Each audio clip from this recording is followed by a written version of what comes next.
বলছি চেহারাটাকে ঢেকে লজ্জায় যেতে হবে, এখনো খোলা আছে। সাদা কাফনের কাপড় মুখে লেগে লজ্জায় যেতে হবে, কিভাবে দেখাবেন চেহারা? এখনো কাফনের কাপড়টা লাগেনি, ফিরে আসুন।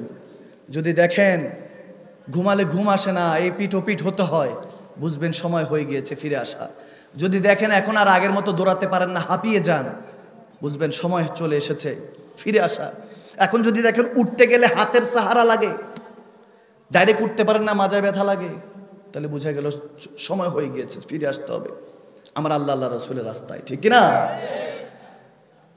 একটা হাদিস, দুইটা হাদিস তেলাওয়াত করে আমি শেষ করে দেব। আপনাদের হয়তো ঠান্ডায় কষ্ট হচ্ছে, আমি বেশি দেরি করব না, 12টাও হয়ে গিয়েছে। তো আমার পেয়ারা নবী, মুসলিম শরীফে একটা হাদিস এসেছে, এক ফকির গরিব আমার নবীর কাছে এসে ভিক্ষা চাচ্ছে। মশহুর ওয়াকিয়া, গভীর খেয়াল। আমাদের এই জাতি এখন এগুলোর মধ্যে চলে গিয়েছে। মুসলমানও যখন ভিক্ষা করা হাত পাতা শুরু করেছে তখনই শেষ, জামানা শেষ। মুসলিম শরীফের মধ্যে এসেছে, আমার নবী যখন ভিক্ষা চাইতে এসেছে ওই সাহাবা, যে ইয়া রাসূলুল্লাহ আমি গরিব, আমাকে কিছু দেন। আমার নবী বলতেছে তোমার কাছে কিছু আছে? তুমি ভিক্ষা চাচ্ছ কেন? তোমার কাছে এমনি কিছু আছে? বলে ইয়া রাসূলুল্লাহ কিচ্ছু নেই। সত্য করে বলো কিছু আছে কিনা। তখন সে খেয়াল করে বলতেছে ইয়া রাসূলুল্লাহ আমার কাছে একটা কম্বল আর একটা পেয়ালা আছে, কম্বলটার মধ্যে শুয়ে তারপরে আমি নিজের গায়ে আবৃত করি ঠান্ডার মধ্যে, আর পেয়ালা ওটার মধ্যে একটু পানি পান করি, এটাই আমার সম্পত্তি, আর কিছুই নেই। আমার নবী বলে ওগুলো নিয়ে আসো। সুবহানাল্লাহ, ওগুলো যখন নিয়ে আসা হলো, নবীজি কম্বল আর ওই পেয়ালাটাকে সবাই সামনে উঠালেন, বলেন এটা কে খরিদ করবা, কে কিনবা? সাহাবা রাসূল কেউ বলতেছেন ইয়া রাসূলুল্লাহ 1 দিরহাম দিব, বলছে না এটা হবে না, আর একটু দাম বাড়াও, বলি বাড়াও। আরেকজন বলছে ইয়া রাসূলুল্লাহ 2 দিরহাম দিব, বলে মাশাআল্লাহ ঠিক আছে দাও। 2 দিরহাম নিলেন, কম্বল আর পেয়ালা তাকে দিয়ে দিলেন। 2 দিরহাম ওই গরিব ফকির যিনি, তেনার হাতে দিয়ে বলতেছে কর্ম করে খা। সুবহানাল্লাহ, কর্ম করে খাও। মুসলমান তুমি হাত কেন পাতবা? দুনিয়ার মানুষের কাছে নয়, হাত পাতবা একজনের কাছে, তিনি কে? হাতটা যখন নবীজি হাতের মধ্যে পয়সাটা দিলেন, বলতেছে এটা দিয়ে কুড়াল কিনবি, কাঠ কাটবি, বাজারে বিক্রি করবি, সংসার ধর্ম চালাবি। সুবহানাল্লাহ। গেলেন, চলে গেলেন। হাদিসে এসেছে তিনি 1 মাস পরে এসেছেন আমার নবীর কাছে। নবীজি দেখে খুশি হলেন, দেখতেছেন আগের থেকে একটু অবস্থা ভালো, বেহতরিন। নবীজি বলতে কি ব্যাপার, কি খবর এখন? বলে ইয়া রাসূলুল্লাহ এখন তো বেহতরিন অবস্থা আছে, আপনি শিখিয়েছেন, আপনার সবক নিয়েছি, আল্লাহ আমার অবস্থা পরিবর্তন করে দিয়েছে। সুবহানাল্লাহ।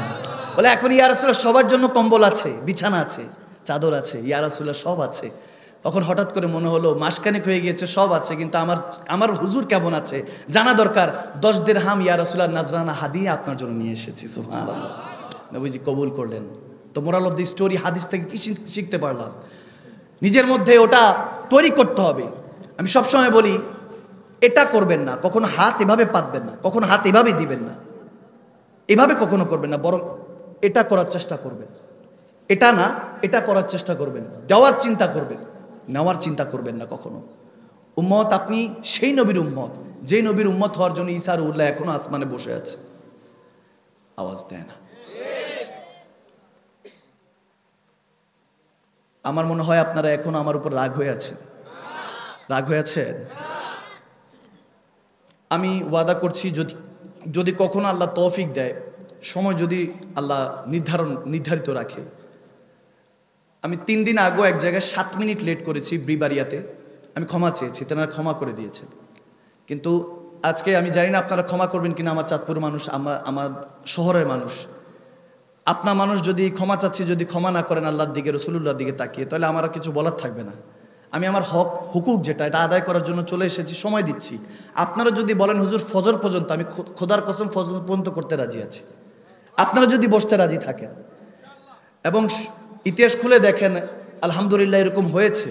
এক জায়গায় কুমিল্লার মধ্যে উরুস শরীফের প্রোগ্রাম ছিল, 11টায় মাইক ধরছি, প্রায় 1টার দিকে মাইক ছেড়েছি। 2 ঘন্টা খেতাবাতের পরে ওখানে একজন মুরব্বী দাঁড়িয়ে বলতেছেন যে হুজুর আপনি এখন ছেড়ে দিলে সবাই ফজরটা কাজা করে ঘুমাবে। তখন উরুস শরীফ ছিল, ওনার ওই দরবারে পীর সাহেব, উনি অসুস্থ ছিলেন। বলতে সাহেব হুজুর যদি একটু দোয়া করতেন। আমি একদম ফজর পর্যন্ত বয়ান করে ওনাদের সাথে সালাত আদায় করে, ফজর আদায় করে, তারপর আমি দরবার শরীফে এসেছি। আলহামদুলিল্লাহ, তো রেকর্ড আছে, প্রায় 7-8 ঘন্টা বয়ান করেছি, আমার কোনো সমস্যা নেই, আমি দিতে রাজি। সবাই মেপেও